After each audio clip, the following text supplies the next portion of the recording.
Today is November the 13th. My name is Jeannie Joy, and I'm here with my counterpart, Brandon King. We're going to take the opportunity to interview Ms. Robin Brown.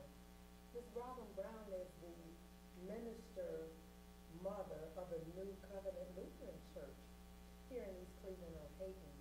And we want to take the opportunity to, first of all, to say thank you, thank you, thank you for the interview. We want to get your information about East Cleveland, how you feel the present, the past, and the future of East Cleveland. And we just want to just see if you can just feel free to say what you want, and we can use the information. And you just tell us anything, just start off just telling us a little bit about yourself, and then we'll just easily flow through the interview. And so once again, Ms. Brown, we want to say thank you, and just tell us and just open up and tell us a little bit about yourself, and then we can just get started. Well, thank you for having me here today to talk about East Cleveland. East Cleveland has always been my home, and it's always been a part of who I am as a person. We moved here in 1969. I don't know if you remember the riots on 105 in Cleveland. We used to stay on Churchill Avenue across from Doane Elementary School. I went there. We moved here from Alabama when I was 5 years old. So I went to Doane Elementary. So when the riots started, my mother was dating this gentleman, Mr. Bill Bailey, and she got married, and she wanted a better life for her children. So he found a house in East Cleveland on 1330 Elwood Road off of Shaw Avenue. And that's where we grew up. I was 11 when we left Cleveland. And when we got to East Cleveland, it was a predominantly, it was predominantly white community. It was a suburb. When we moved, things were changing. African Americans was moving in, and a lot of the white people left. But the ones that couldn't leave, they stayed. So we had maybe about 6 or 7 families left on our street. Our street was a small street. I don't know if you know where the fire station is on Shaw Avenue, but we're right the first street going toward Euclid, Elwood, and it was a small street, and it was family oriented. It was just that when we moved there, everybody just welcomed us there. We had a family across the street, a lady that was single. I think her husband had died, and she was white, but she was a very nice lady. So my mother got to know her real well, and anything that we did or outside that we shouldn't do, it was just like a community. The adults, the families on the street would tell our mother if she told us to be in the house at a certain time. If she wasn't there, we had to be there in the house, and if we wasn't, she would tell us. They could whoop us, and then when she got home, we got another whooping. So, but it was just, it was just that family setting. And I went to Prospect that first year. I was in the 6th grade, and I graduated from Prospect and was going to, it was called Kirk Miller School at the time. Now it's Heritage. And my sisters now, they went to Chambers because they rezoned the area, so they got a chance to just go to Chambers right across, right around the corner from our house. So it was just a great experience. The education was good. Teachers were concerned. If you had any problems, they were there to help you. But my mother was she was a organizer in the community. She always wanted to be a part of everything that we did in the schools. She would go to the board meetings. If it was anything concerning the community, she was there. She got off work and she was right there.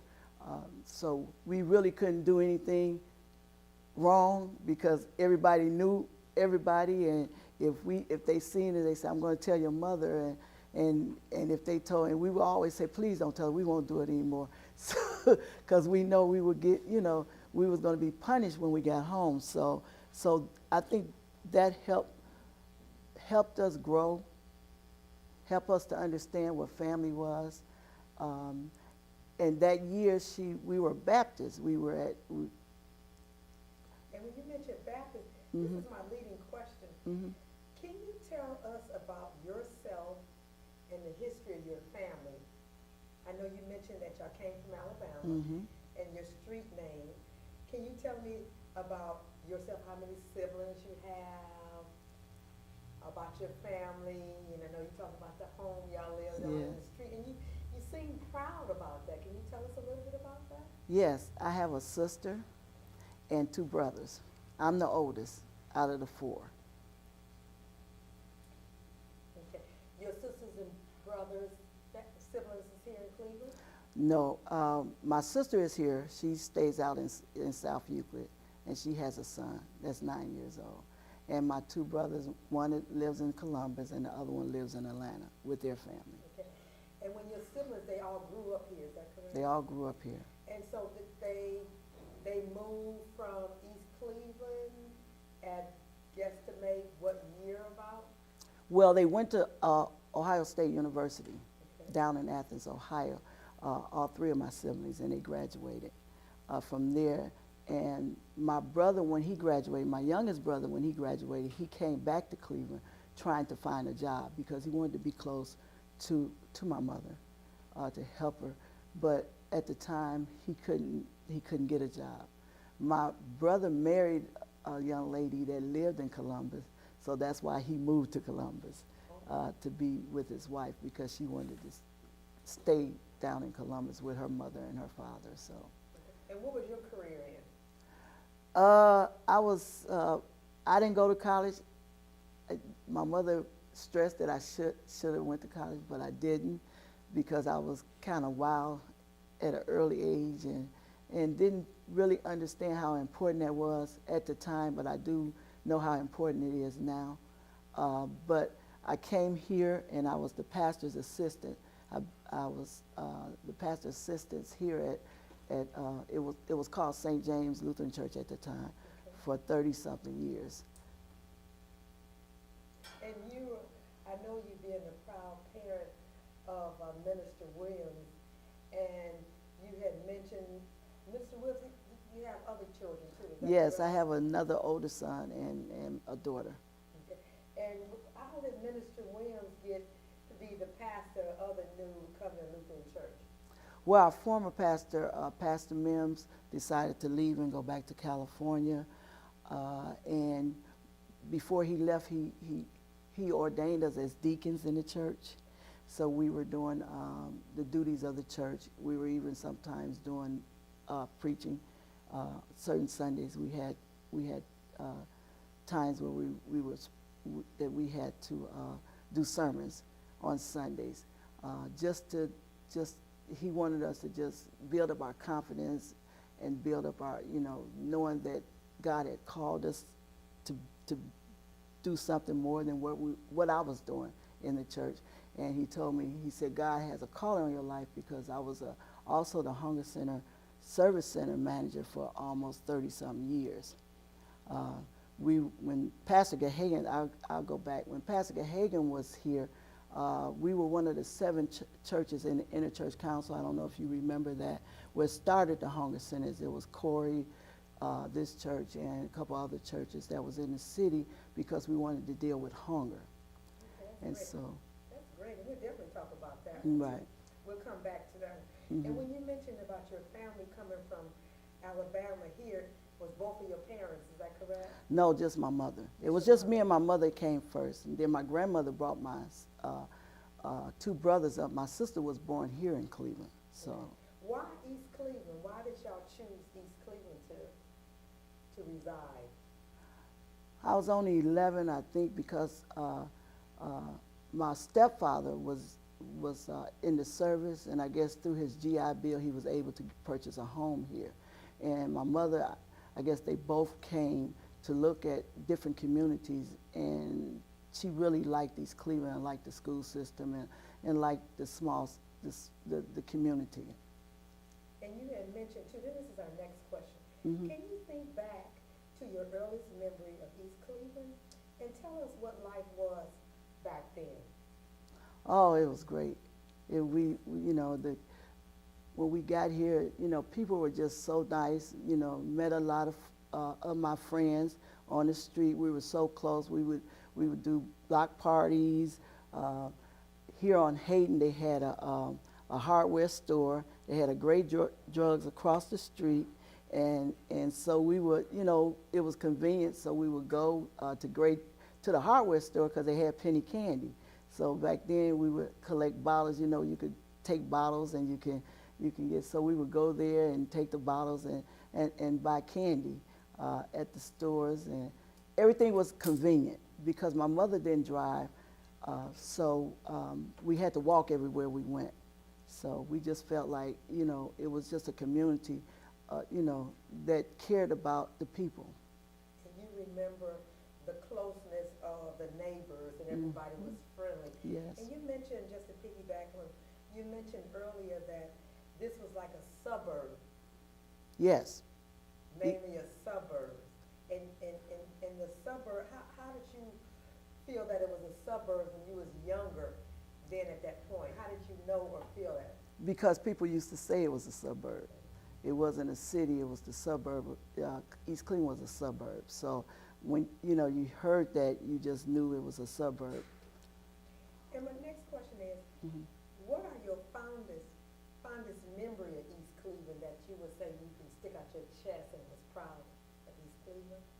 I think my fondest memories was this church. It provided everything that we needed in the community. Growing up, we had dances here. Once you see one of the pictures, the church is smaller now, but they tore down the church to make it smaller.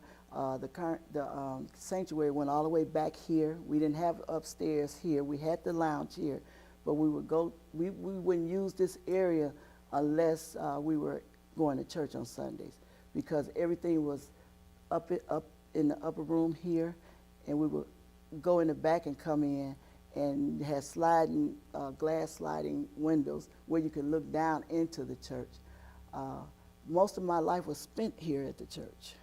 Was this one of the most popular church in the area, A? And B, what caused the change of the church? You said it's smaller compared to What it used to be, right? used to be. What caused that change? I think a lot of people moved out the community as we graduated from high school. I think a lot of people in '75 left and went to college, or moved, got married, and went somewhere else. And the parents were just left here. Because people didn't come back to the city because it was changing. Job opportunities was not available anymore. We used to have Spencer Ford on Euclid. I don't know if you remember where the adult center is at on Euclid by Cummings and Davis Funeral Home. Spencer Ford, and that area was just, we had a lot of businesses here, and then as the community changed, and a lot of people were selling their homes with Section 8 and different things like that. And I think that changed the area. And what year was that when you mentioned the changeover in the community where people were different, where the changeover came? I believe it started in 1970, 75. So mid-70s, you the would mid-70s. And then is that when the change came about? I think so, yes. That I can remember, because I know the school had a uniform. We used to wear many blouses and skirts. We didn't wear pants. And I remember, parents coming in and they wanted to change. They said the child had a right to wear what they wanted to wear. And so I think a lot of changes, everybody wanted to be, to just do something different. And this is a two-part question. Mm-hmm. The next one is, in what ways has the city changed over time, and what do you think contribute to those changes?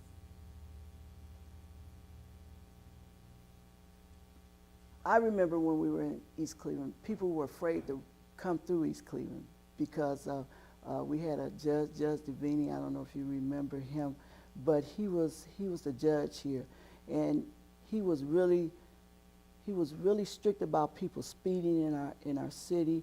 I believe, if I'm not mistaken, I think his daughter died because of a drunk driver, and so he was really concerned about the safety of the children and safety of the community. Talking to friends outside of East Cleveland that didn't live in East Cleveland, didn't want to come to East Cleveland because they were afraid that, you know, they would get a ticket or they'd be in jail because of certain things they did. And I think when he left, and I remember that going to the different council meetings and things like that, they wanted to change the city because it was maybe 98% African Americans. So they wanted a city council to reflect that because they felt like African Americans knew African American people. And you think that one of the contributing factor was the judge, his firmness had a lot to do with it? And if you can think of other things, just let me know. The next question, it says, how has race or racism impacted you personally, and how has it impacted the city of East Cleveland?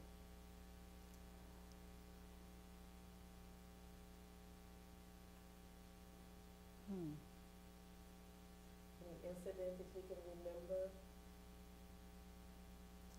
I really never had that problem personally in East Cleveland because I was a type of a child that I got along with everybody, you know. It didn't matter race, color, creed. My mother struggled with that because she was from the civil rights movement.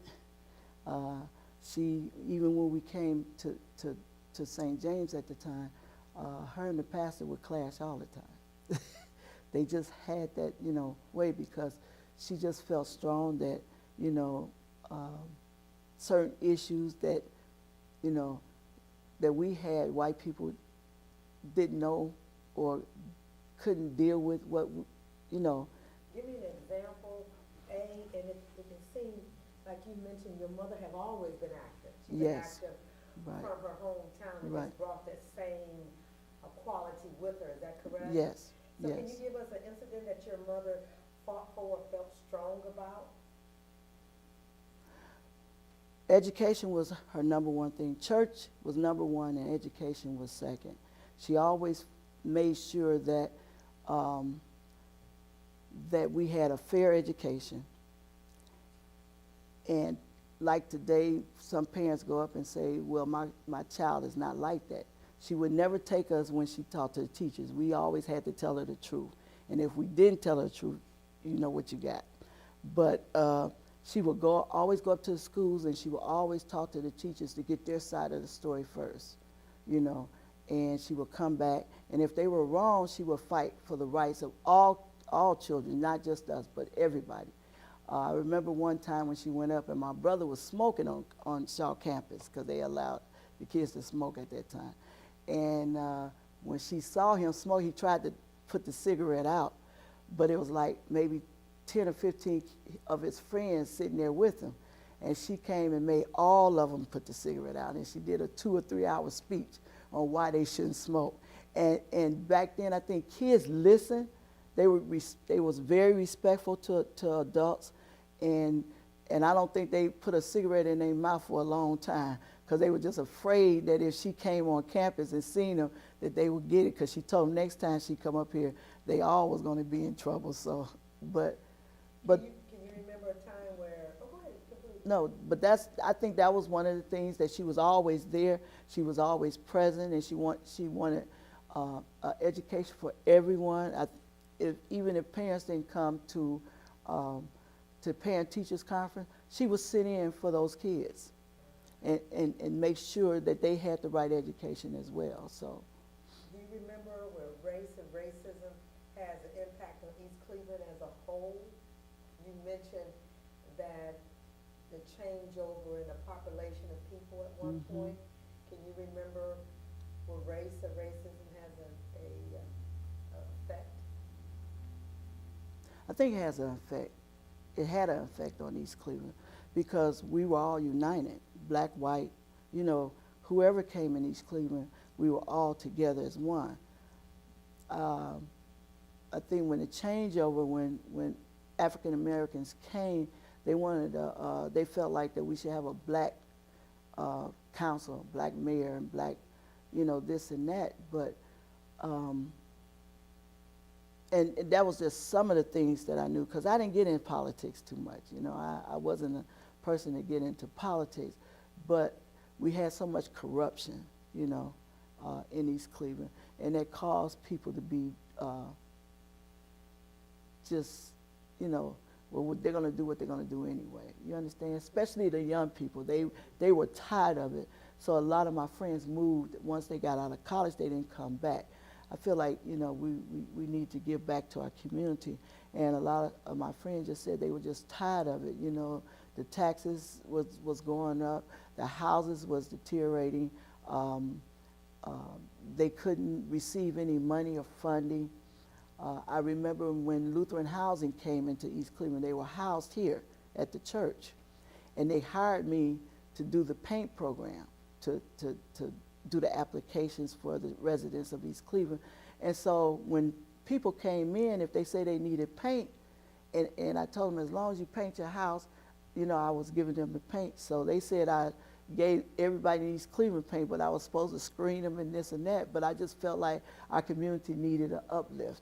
So I would just, you know, say okay to it.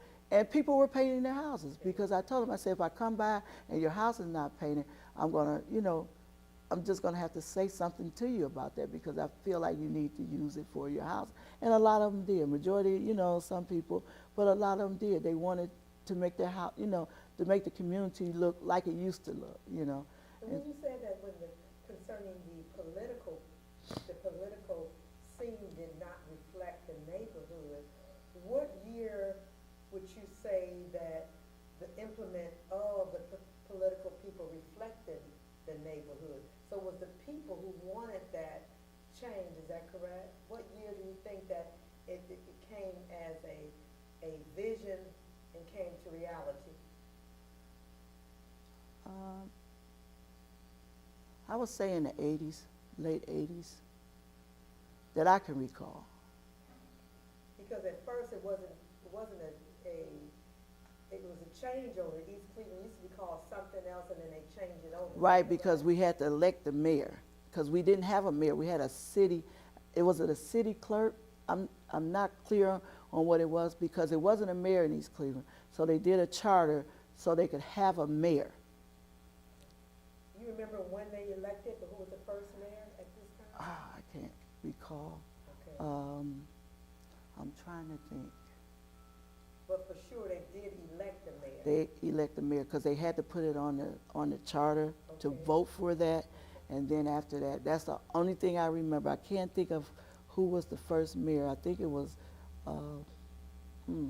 So the mayor, since you said the late 80s, that's when the charter changed and they had to elect the mayor. yes, So yes. since this is 2012, on the beautiful Tuesday, the 13th of November, the mayor's really is not a history of mayors. This is something that's really Yes. fairly new, just Yes. decades. Right, Okay. yes. Okay.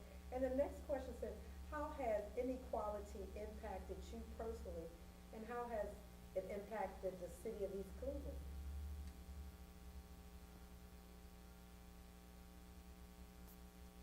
Not being equal, something that's, you would say, is not just something that you feel that has a big impact now and in the past? The inequality impacted you for East Cleveland? I think some things wasn't just. Can I give me an example?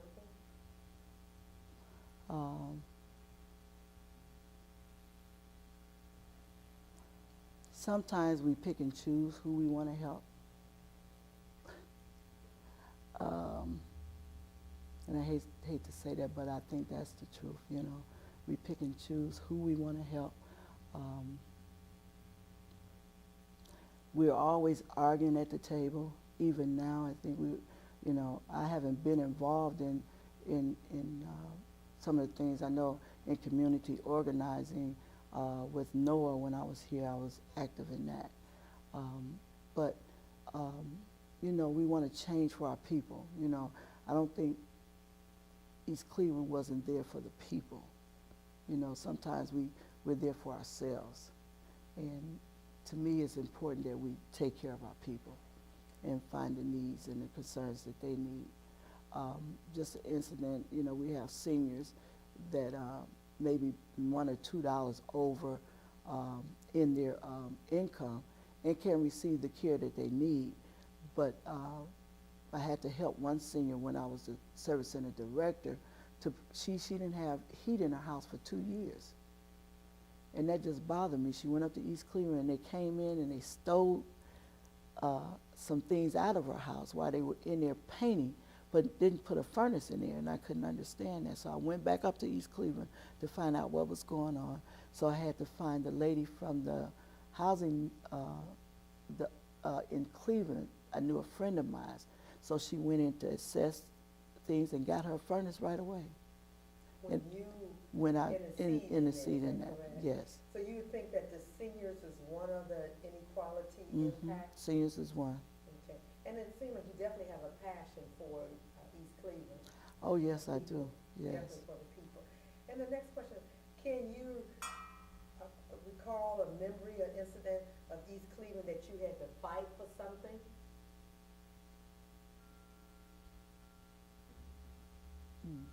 When we first came into East Cleveland, I don't know if you remember the church down on Glenwood, the Black Nationalist or Unity Church. They were trying to just come in and get rid of all people that wasn't of color out of East Cleveland. Before Pastor Hagan came, it was Pastor Richard Arbery was here. That was when we first got here. And they would threaten to bomb the church, bomb his house, to just get him out of East Cleveland because they didn't want him in East Cleveland. So when my mother came, she would fight for him. I was small then. I can recall that real well. And they came up here and they told him the only reason why he left because he fought. He really stood up to them. But the reason why he left because they were threatening to kill his kids. That was one of the reasons why he left? That was one of the reasons why he left. And do you remember what year was that? Yes. Well, we got here in 69, and I think he stayed till 70, 71, because that's when another Pastor Hagan came. And that's when the change in the community of people of color started changing. Yes, yes. It was some here. Some people have been here since 68, 65, but I think that was really the change around the 70, 71, 72. And the next question is, how has the surrounding institutions and city impacted East Cleveland? The institutions?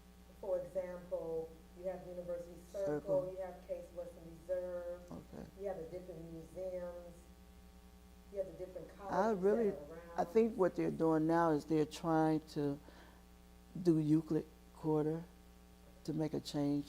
It really hasn't impacted East Cleveland at all, I don't think, but I see things are happening now on Lakeview where they have built up those apartments in that area, and they're moving further up by where Wendy's is at, Holyoke area. So they're building. Are you pleased with the change, or you feel what? How are you feeling about the moving up? Somewhat I'm pleased with it, but I think they need to be in this area, in our communities, on the streets, taking care of the streets. I wish I had was a billionaire, so I could just tear all these homes down and rebuild homes for for people to just move back in East Cleveland. Um, we're tearing down, but we're not building. Uh, and so many people have lost their homes here. Talked to some of my friends when I go up to the Shaw reunion on September 30th. We're all at the park, and I've just talked to some of my friends that I haven't seen in a while, and they're saying they're coming back home because they have to take care of their parents, because their parents refused to move out of East Cleveland, so they're back in the homes, you know, where they grew up at and where they were raised at. You know, they're coming back. So when you mentioned that several of your friends from high school, y'all get together, what month? Well, that's Labor Day, September the 3rd. We go up to Shaw and we go up to the Forest Hill. We always have our reunion, whatever year reunion is. The whole weekend's geared to that, but everybody goes up to Forest Hill on Labor Day, and that's Sunday before Labor Day, and we just dance and have a good time and eat. So we have a good time. Oh, it's great. The whole park is always a good turnout. How many people guesstimate you get now compared to when you first started? I would say at least 1,000 people. In 2012? In 2012. You compared know. To? It's been crowded. It might have been more. It all depends on what year if they're celebrating their 30th reunion or 10th reunion. It all depends on what year is celebrating their year. And can you expand on or expound on what do they do during that period of time when they get together around Labor Day weekend at the park? And you said it's always a good turnout. Yes. And what do they normally do?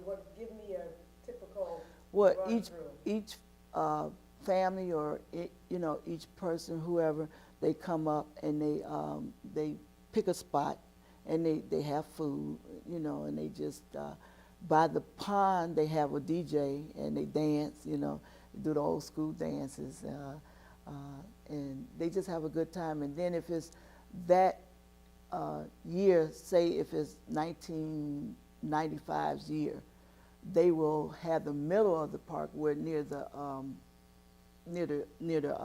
pond area, and they will set up tents and things like that. So they'll have a special area for that year to be a part of. And last year they had just a big, huge grill. They barbecued. They had I think it was 1987's year. I think it's the 30th year. They were celebrating their 30th year. So with the surrounding institutions that are around the city Mm-hmm. and the other areas that the city, you have Cleveland Heights and Euclid and Cleveland, do you think that impacted East Cleveland on a past, present, and future level? Has it hurt or helped East Cleveland? I think it hurt. In what ways? Because they didn't put any money back into. I see other cities like Cleveland is building. We do a little bit here. We're not trying to get major corporations into the city. They don't want to come. We really don't even have a restaurant here, a nice restaurant here that we were trying. We tried to do it over across the street, but as you know, people would say, that's the old, we would have to, when we would say St. James Lutheran Church Family Life Center, people say, oh, the old Q5. So people remember that. So on our flyers, we had to put the old Q5.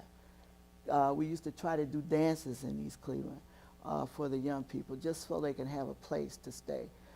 Place to be, and it was just really hard, because we had to hire so many policemen in order to make sure there was no fights, no shootings, and things like that. But I don't think the community even wanted to get involved in that. We were trying to make a place where the kids can go and be safe. I know when we had dances here, our parents would be here.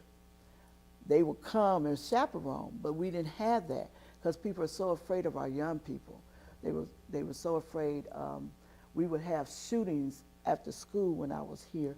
The kids would walk down Shaw, and people would just start shooting. They would have to run home. You know, things like that was just, you know. And when you mentioned concerning dances, when you were, what age yesterday they had dances? Oh, I was in high school, so I think I was like in the 9th and 10th grade, so I was around 15. How was the turnout? Oh, it was great. We had about 300 people sometimes down. The church used to be huge. We had a basement, Okay. and the capacity was 200. But we maybe had 300 because we found out one of our youth was at the back door collecting money and bringing extra people in, because the pastor would be upstairs and he would be at the back, you know, because we only charged $1 because we were raising money for our youth group, so we can go on trips and do different things with our youth group. So, but we found out he was at the back door collecting too, so we had to stop that. But we would have at least 200 people. Do you still have that opportunity for the youth now?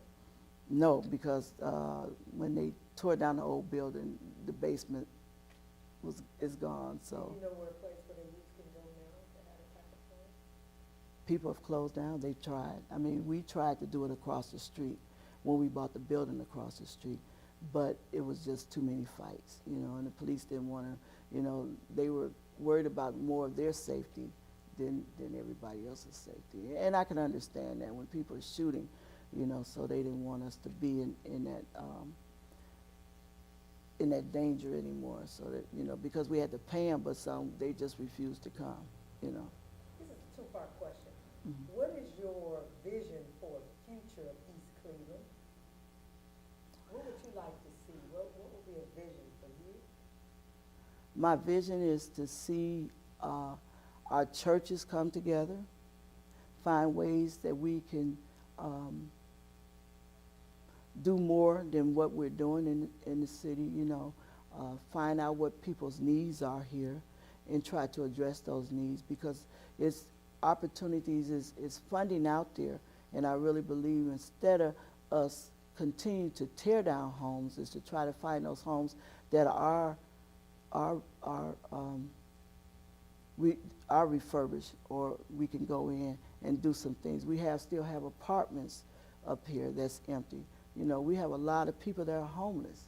You know, find ways that we can get people off the streets and take care of them, because it's not about us. You know, we have a life. We you know, some of us, you know, are struggling, but we're maintaining. Some people just don't have that anyone to support them or anyone to help them. I know we have a lot of organizations in Cleveland. I don't know what we have in East Cleveland anymore, and what we need to do for East Cleveland. And the second part is, tell me about a major issue that needs addressing in order to better our neighborhood, community, and city.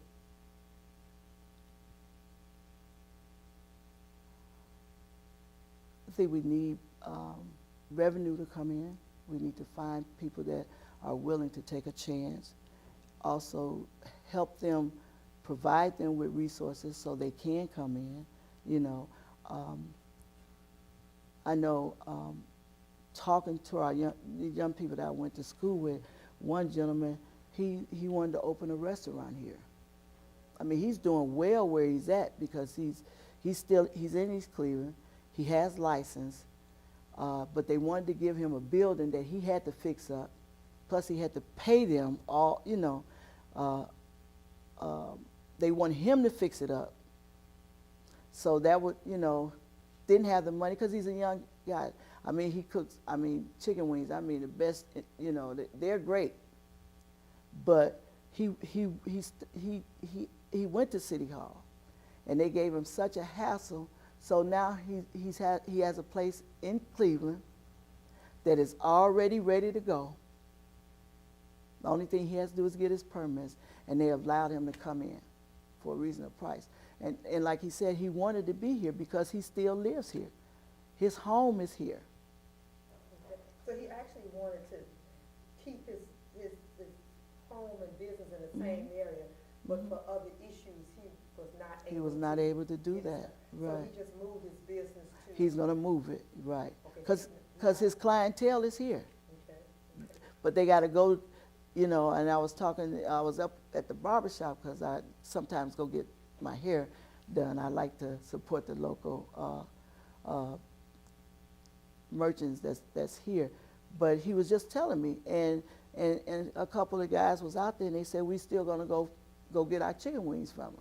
You know, but it would have been nice if it could be in our community where we don't have to go that far to get something to eat. So that's one of the things I think that we need to look at. Young adults, we need to look at them, support them, and help them in any way we can, you know, because they're going to give back to the community, and that's important. Okay. And the next question is, Before we go to the next question, okay, go ahead. the next question, what would you be prepared to do to participate in making East Cleveland better? Anything they want me to do. I'm in Youngstown now because I'm a minister down at the church, so I'm back and forth, but anything that they want me to do. I'm not a person that deals with politics. My mother did all that, and to me it was just a lot of pain and anger and just mad sometimes at people. But I'm a people person. I like to work with people and find out what we can do for the people. You know, I'll be willing to be there. What would, when you say anything, what would be your specialty?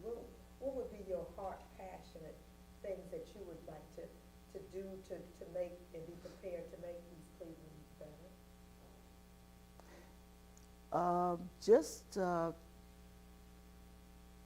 First of all, we need to clean up some areas. I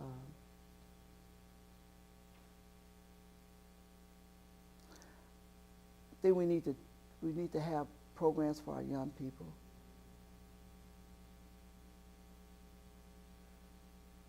To teach them how to be good citizens. We don't have that anymore. We have a lot of disrespect of elders and people. I really believe our young people need to have someone to have a place where they can go to teach them. I don't know the schools. I know the schools have some programs for males. We have a lot of angry young people in our community, and I include my grandson in that. He's just mad and angry, disrespectful, and we need to have something in our community to teach them that this is not the real world. You know, because once you get out there, you know, it's hard for them to find jobs because they can't concentrate on one thing, and if someone says something to them, they're angry and mad, and they just feel like they can just say what they feel, and sometimes you shouldn't do that. Yeah, so. These are some questions that I have, Mm-hmm. and then I'm going to open it up to my counterpart, Okay. Mr. Brandon King, to ask you some questions that he feels fit for the interview. My questions are, like I said before, I feel the passion that you have for East Cleveland, Mm-hmm. and you can remember the fondest memory of East Cleveland that was good growing up. Is that correct? Yes. What parks did y'all go to, or are they still available and open and available now? Where the fire station was at, we had a tennis court, we had a basketball court, the swimming pool was there, and we had softball teams and we had baseball teams. We had a swing, we had a playground there with swings and things like that. All that is gone. They took it away. So it was a lot of activities. A lot of activities. Ponderson Park was available. We had Forest Hill. We would go up there, and we did a summer program, and we spent most of our time up at Forest Hill, just with the kids doing things, doing activities. Forest Hill is still there, but sometimes it's not safe, because people have had incidents up there. But you could just go there when you needed to. When you just, I think the tennis court is still there, and the basketball court is still there. When y'all get together, you mentioned in September around Labor Day, when that the whole community of Shaw, is it Mhm. just Shaw High School get Yes. together? What is the main concern of the change of East Cleveland that people talk about?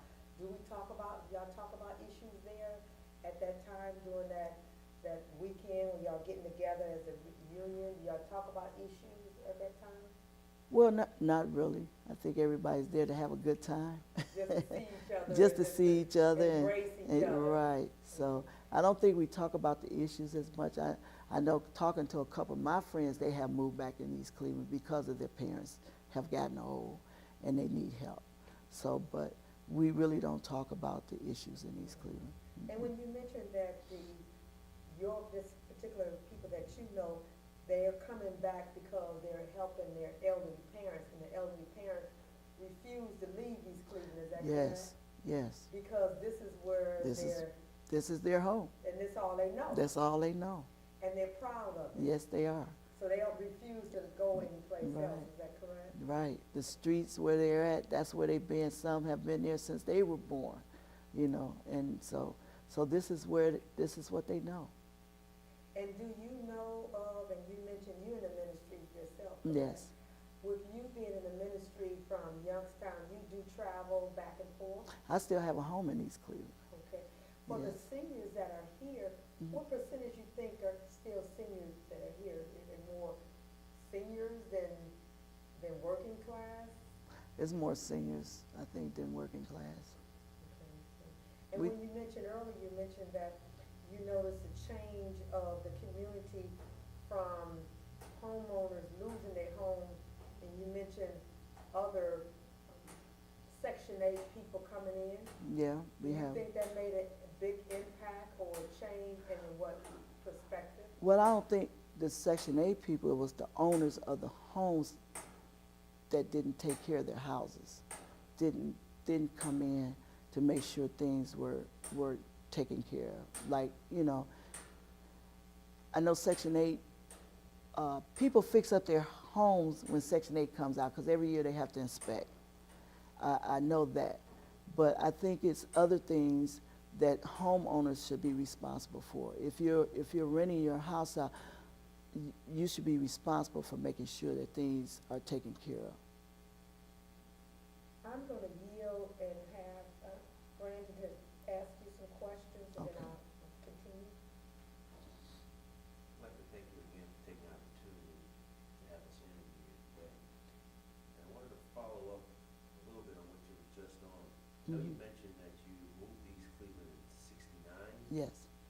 and you stated that in the mid-'70s, a change began to start Mhm. in East Cleveland. I wanted to see if you could elaborate on the change that you saw happening. What caused the change? What helped the change keep changing and changing? When East Cleveland came predominantly African American, they saw things different than the people that were here. For instance, the schools. You know, our parents fought because we used to wear mini blouses and skirts. We didn't wear pants to school. We wore them in the wintertime, but then you couldn't walk around in pants. And a lot of parents came and felt like the uniform was too expensive. So they wanted to change that. So when people moved in East Cleveland, I think the parents that were here in the 60s and the early 70s, they fought for that. They fought to say, no, we want this to continue. They didn't want everybody to look alike. So that was one of the things I remember. They said the girls could wear pants, and the guys didn't, we could wear jeans and tennis shoes to school and things like that. But I think that was a lot cheaper for our parents when I look at it, because it helped them with, they didn't have to buy everything, just maybe church clothes. Because, you had play clothes then, you had school clothes, and you had church clothes. So, when you went home, you put on your play clothes. But it changed because then we were allowed to wear everything, that we had. So it didn't have any, I guess it just felt like we were just looking up, just wanted to be different. I think that was one thing, and I think the other thing was when the city wanted to they wanted a mayor. And to me, I think that's when all the corruption started. Because I know a couple of our mayors went to jail. A couple of our people went to jail.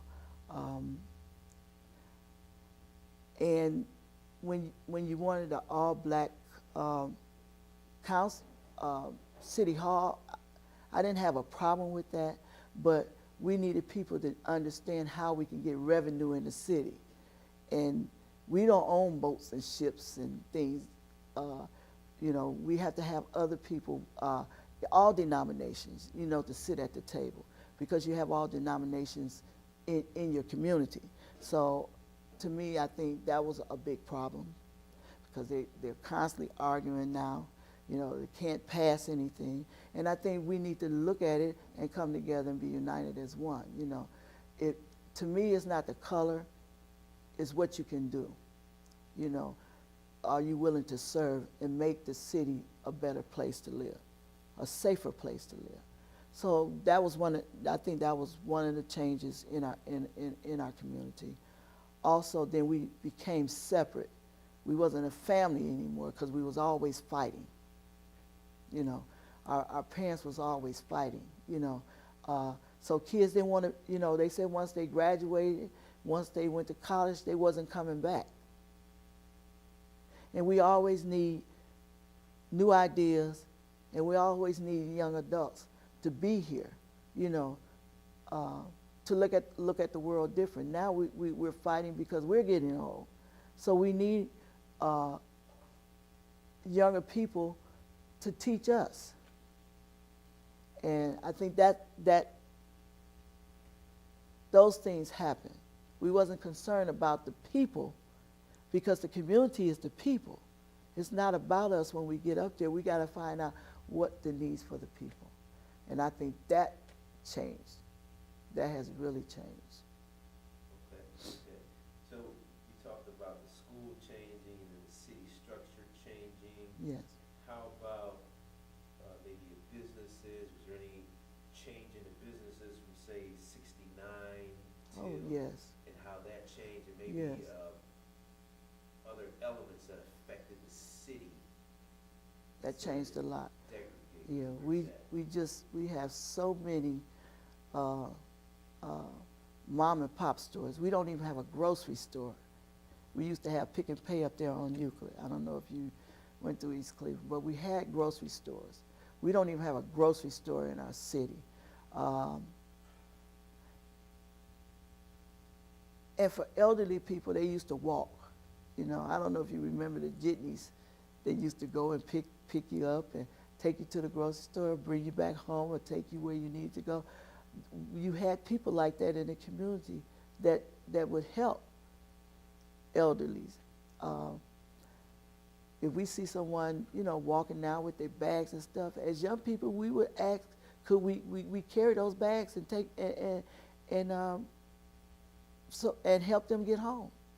We don't do that anymore.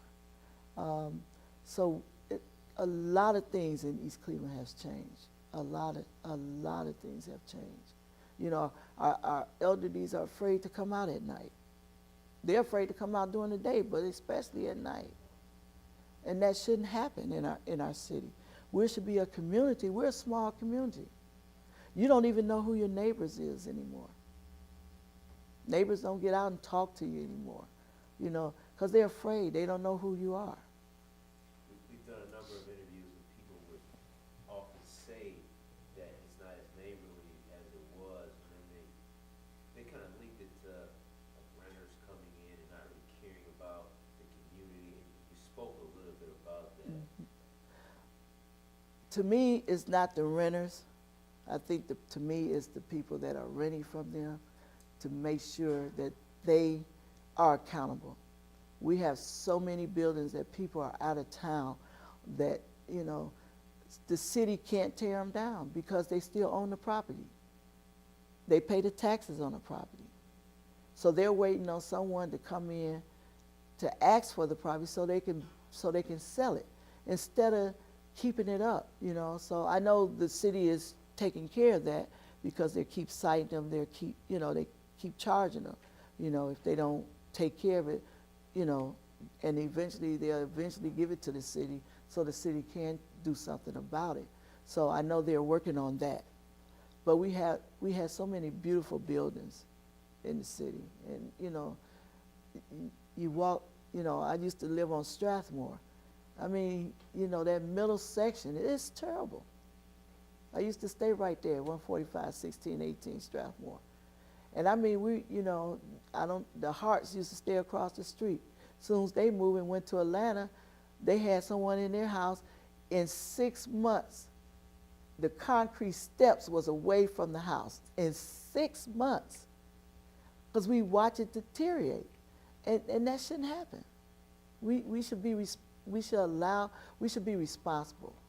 And then when you say something, you're afraid to say something because you don't know who your neighbor is, you know, and you don't know if they're going to come out because they jump on you and things like that. So people are afraid. But, you know, I wasn't afraid of that, you know, because if we don't stand up for what we believe in, who will?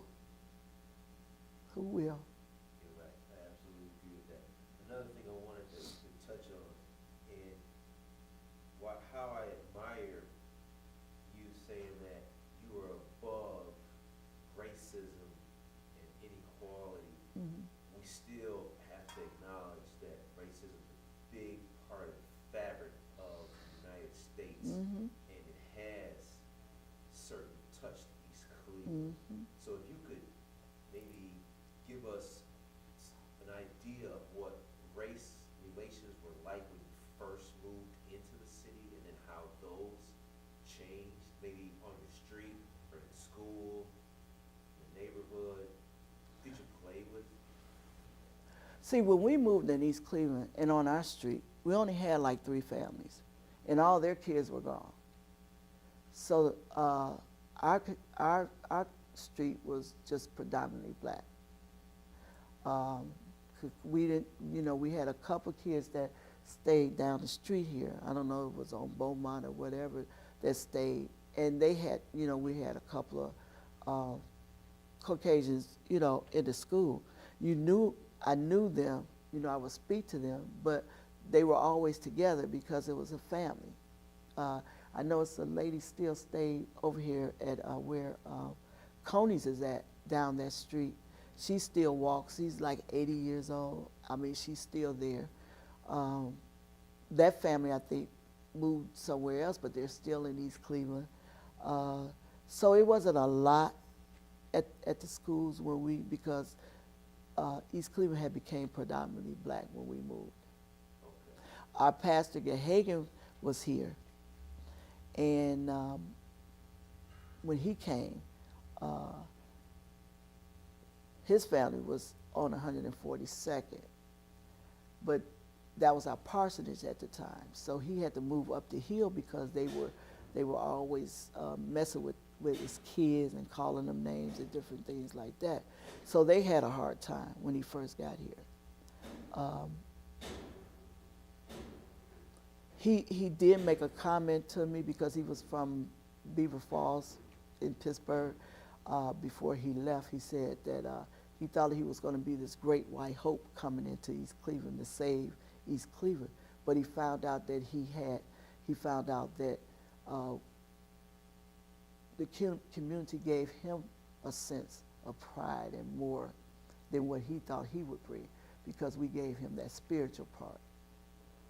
That loving part. So, because he would come in and try to save everybody, but you can't save the people. You got to come in and know the people and know their lifestyle, because you grew up in an all-white community. So some of the things is not going to work, or you're going to find that you find in your community, because they were breaking in his car, stealing from him. They had jumped on him, put a gun to his head right out here in front of the church, and robbed him. So that was some of the experiences that he had to go through. being here. He was here 19 and a half years. But he got to know the community got to know him because we did the hunger center. We was feeding the families, you know, if they needed money and things. He was just giving money away, and I told him, you got to stop that. When I came, I said, you got to know if, you know, if they really need it. You know, we shouldn't judge, but, you know, there was the same people coming. So, so he had to talk, and he would go to the houses and, you know, trying to invite people to come to church. One thing what happened was when we did a youth group here, that's how we did the dances, it brought families in because people wanted to know where their kids were coming. So it brought families in, and so I think it's just to me, because I guess because he was more like a father to me, I think that's some things. I knew racism existed, but my mother tried to shield us from that. You know, she didn't talk about that in the house. Only thing we heard her, she was singing and praying. So so you know, you look up to your parents and you see what they're doing and you do the same things. You know, if somebody asked my mother oh, I love this hat, because she loved hats, she would take it off and give it to her. That's how she was. She fought for kids. So I really didn't, like I said, I really didn't get in that part. I know it existed, but basically when I was around people, I was just who I was, you know. And I know it existed in our, you know, I'm in an all-white congregation. You know, they took me out of my comfort zone, and I'm down in an all-white congregation. But because my pastor was strong, Pastor Gahig and Pastor Mims, because of their leadership and because of my mother's leadership, you know, loving us and caring for us, I had to stand up and fight for and let them know that I'm not going to take what you keep dishing out to me. You know, enough is enough. And it was through God, through prayer, that I had to do that. You know, because, you know, being a woman in a church with males, white males, it's tough. It's not easy. And I've learned that over the last 2 years. But because I was strong, I had to let them know. So I do fight it, you know. I have to fight it now, you know, because it's there. And you can see it. When I was growing up, I didn't see it. Just for the record, you came to East Cleveland 69. Mm-hmm. You joined this church in what year? We came in 69. I think we joined in 69. You actually joined the church in 69. Yes. The year you got here. Yes. The minister at the time was Caucasian. Yes. And he is the one who had the threats on his life from... Well, Pastor Aubrey had the threats on his life. When Pastor Hagan came, I think it was just more because he was a white male it was almost predominantly black at that time too, you know, because a lot of people had moved out. I think they felt like they could take advantage, you know, rob them. They did all kinds of things, you know, to him, but he stayed. Okay. The organization that you mentioned, I've never heard them before. The organization you said, I don't know if you said that they threatened him, but you said it was like It was like a black nationalist. It's the church down here on Woodside. Remember the church that was down there? Okay, that was a black church. That was a black church. And it was not in East Cleveland, but it was down there. But I remember them coming when I was a child, and they would come to the church, and they literally asked him to leave. How did that whole thing fizzle out? I mean, like after he leave, and then what happened? That was Pastor Aubrey. He left, and then we got Pastor Hagan. They eventually, I think they were going for about 5 or 6 years, and eventually they died down. The church is not open anymore, but that's where they were housed at. That's the only thing I remember. Because when we were looking for a church, my mother was looking for a church because she didn't drive. So she was looking for a church in walking distance. So, you know, we had a couple of Baptist churches because we were Baptists. And she went to the church down here, Zion Baptist, and then she went to Community Baptist, Reverend Maddox. and she really wasn't pleased with it, so we came here. And she liked the service.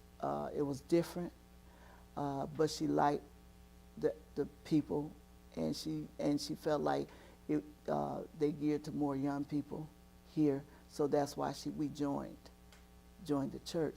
And but she, Lutherans, they worship, and at 12 o'clock you out of church. Baptist church, you there all day. So we was confused because we were at home by 12:30. So we said, what are we going to do for the rest of the day? Because we was used to staying at the church, eating dinner, and, going back to another church service. We get home at 9 o'clock. So we for a while, me and my brothers and sisters set up church downstairs in the basement, and we had our own church. So it was different, but we became to love it. Love the ministries. It was a lot of youth. He did a lot of things with young people, and that's what my mother liked, because we were involved. This was our place to play and our place to come to. It was the church and the library. That's all we knew. And we didn't play that much outside, but we were here. Any activity the church had, we was here. We had a pool table downstairs and ping pong table. So, and then we had a summer enrichment program here.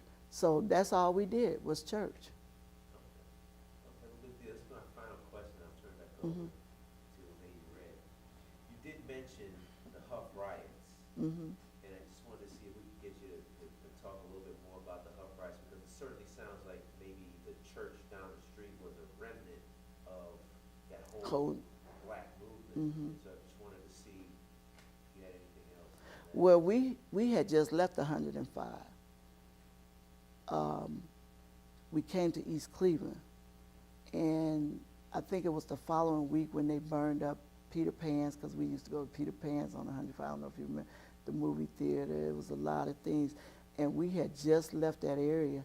I don't know if my mother sensed something or knew something was going to happen, but that's all I could remember, just seeing that, and we were just sitting there crying, because we could have been there, with all that was going on. And I don't know if she knew that God was telling her to move on, because sometimes she would have that spirit that would lead her to different things. So we got out of there just in time. So it might have been because of that, because that was still part of Cleveland, and I don't know if that's why they moved. They were trying to move people out of East Cleveland, because it was becoming predominantly black. They was trying to move the whites out, threaten them and different things, and I guess they were afraid. But, I just remember him talking to my mother, and we were sitting there, and she started praying with him, so that's all I remember. At 11, I wasn't worried, I was just trying to be a kid. Yeah. I just wanted to, I have 3 questions, and then we're gonna have you to do the final closeout, and then we're gonna move towards the pictures, so you can explain all the pictures. My 3 final closing questions are, at this point, do you see that East Cleveland blacks, the leaders, quote unquote, in East Cleveland, do you think that they're doing enough for the future of East Cleveland? I don't think so, because we do need to have some young people at the table. We need to find out why people are not moving here, especially young entrepreneurs that want to be entrepreneurs, young families that want to raise their children. We need to find out where they stand and what do they want to see. Do we need to put them at the table? That leads to my next question. When you mentioned about young people, and that the one particular entrepreneur that did not get an easy rap to be in East Cleveland, I think that if you can tell us what would be a good idea, or not to mention any young people name, but do you think we have enough young people moving forward to doing something to better East Cleveland at this point? I think we do. Okay. So it's here, they just need to be developed and showcased Right. Okay. And my closing question, when you mentioned about people coming back to East Cleveland, or you don't see enough of them coming back to East Cleveland, what would you think would be a drawing point to bring them back in East Cleveland? If something that you can magically do in East Cleveland, what would be a drawing ticket to get them back in East Cleveland?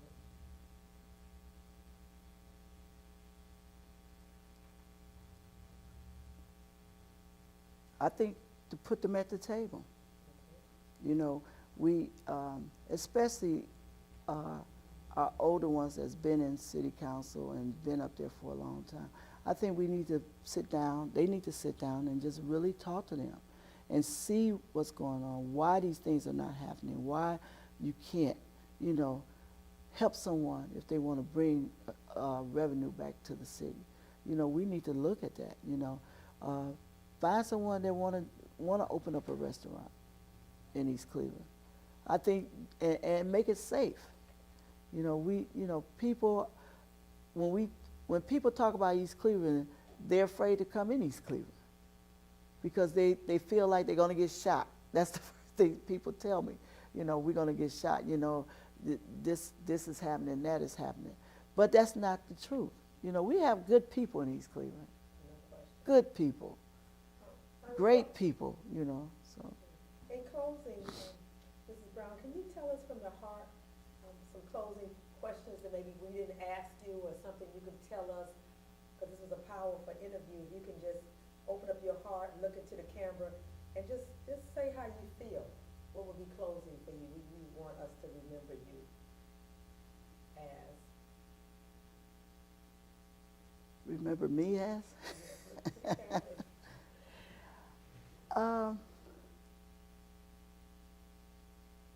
I guess what I would want is just to remember me as a Christian, number one, as a person that God has called me, and what He's called me to do. You know, my passion was the Hunger Center. I got to meet a lot of people in East Cleveland. You know, this church has helped a lot of people in this community. I've seen people go on to college, further their education, make a better place for them. I used to talk to our young people all the time about, you know, just whatever you do, if you leave your community, come back and make a difference for someone else. And I think that's what I would like to see. You know, that we bring them back and let them be a part of what we do here in the city to make a better place for all people, not just some, but for everyone. I want to take the opportunity to step over and see the wonderful pictures, and you can just briefly tell us about each one and your memories of it. And I just want to thank you, because that will wrap up our interview. So I want to take the opportunity now before we move towards the pictures, because we're going to phase it out with the pictures. I want to say thank you for taking the opportunity to tell us about your family and you and what you're doing and what Minister Williams is doing wonderful for the church. And he's been here for how long, Minister? Yeah, it's been about 2.5 years. We both, because I left, and then he became the minister here. Okay, so it was you were the lead first. No. Pastor Mills was here. Our Pastor Mills was here. So we are authorized through the ELCA to be lay ministers. So he became lay minister, and then I became lay minister down in Youngstown, Ohio. Okay.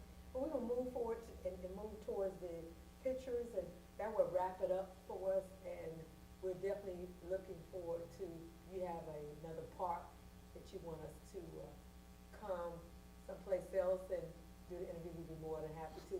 And thank you for telling us about each picture, and then we can wrap it up from there. Okay. Okay, here we're recording again. Let's go on over here and get a good look at these pictures. Okay, where you want to start?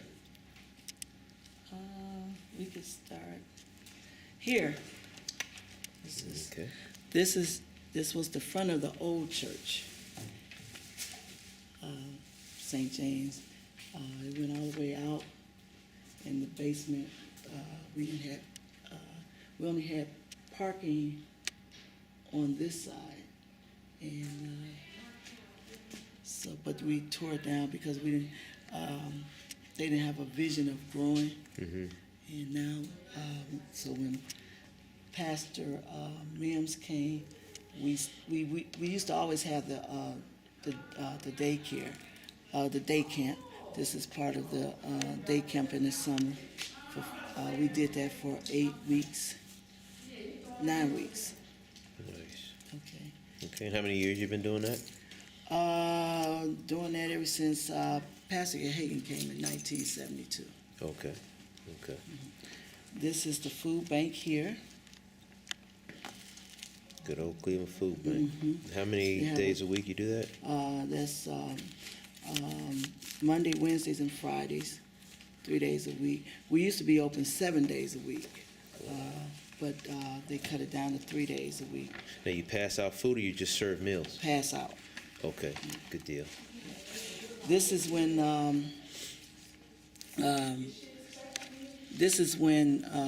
we. Well, first I'm going to let you look at this. This is Okay. Lutheran East because we're part of Lutheran East. When Pastor Mims came, a lot of the young men you see there, he started a football team. They hadn't had a football team in 20 years. Wow. In order to go to Lutheran East to get a discount, the church was sponsored because they would have to be in the church. So he started a football team. So a lot of those young men were their parents came and some of them joined the church. Okay, okay. And what year was that initiated? He came in when did he come in? 1996. 96? Yeah, I think 96. Okay. So he started that. This is the confirmation class that he started. Each year he would have the kids would do a sermon on Pentecost Sunday. So he started that. Okay. This was one of our oldest members. She passed on, Miss Cunningham. Okay. This is fellowship. This is their choir here, because St. James and Fellowship merged together. So, but this is their youth choir, and I see the Janet and them in there. So, this is Charles Benny's and Mother Snell. She just passed a couple weeks ago, wasn't it? Not too long ago. But this is, the members. And this is fellowship as well, some of their members. And this is Janet's mother. Okay. She passed in what year, Janet? 2007. 2007. So those was the pillars of the church. They, Right. you always got to make sure you have the pillars. Absolutely. So because they're the founders, So we just wanted, just a couple pictures. I don't have Pastor Mims in here, and I was trying to find. Did you Pastor give me Hagan. something on this one here yet? Which one? This here. Oh, this is the Christmas program. The young people went to California that year, and they went to a couple of churches, and the guys they had a little Christmas program. Okay. Pastor Mims was always making sure that our young men, become young men. And that's important. Yeah, and they that's did a important. great job. They were singing and everything. And this is Pastor Mims here. We did a banquet and we honored Pastor Hagan one year. I was looking for his picture, but I couldn't find it. He came in, but he always believed that we needed to do appreciations to people that So Absolutely. he was always good in there. He the one had our church, started our church back and had it growing and merged. We was working together with Fellowship to merge, so Okay. we merged the congregation. So Okay. a lot of those things. The only thing, we're not affiliated with Lutheran East anymore, but everything else. They still have their football program? Yeah. That's something to hang your hat on, Oh, man. yeah, Still. yeah. Absolutely. Yeah, they still Okay. have it. I was riding down the street one day and seen them out there playing, and I was so proud. I said they still got the football team. Okay. So, but yeah, but those are some of the pictures. Okay. I thought we had some, we should have looked earlier for pictures, because, You know, I thought I was going too much but we don't, you know, we have a lot, you know, that whole box. Yes, you got a is whole full box of everything. pictures here. Yeah. Good memorabilia. Good memories, yes. Okay. All right, well, we thank you again. Oh, thank you.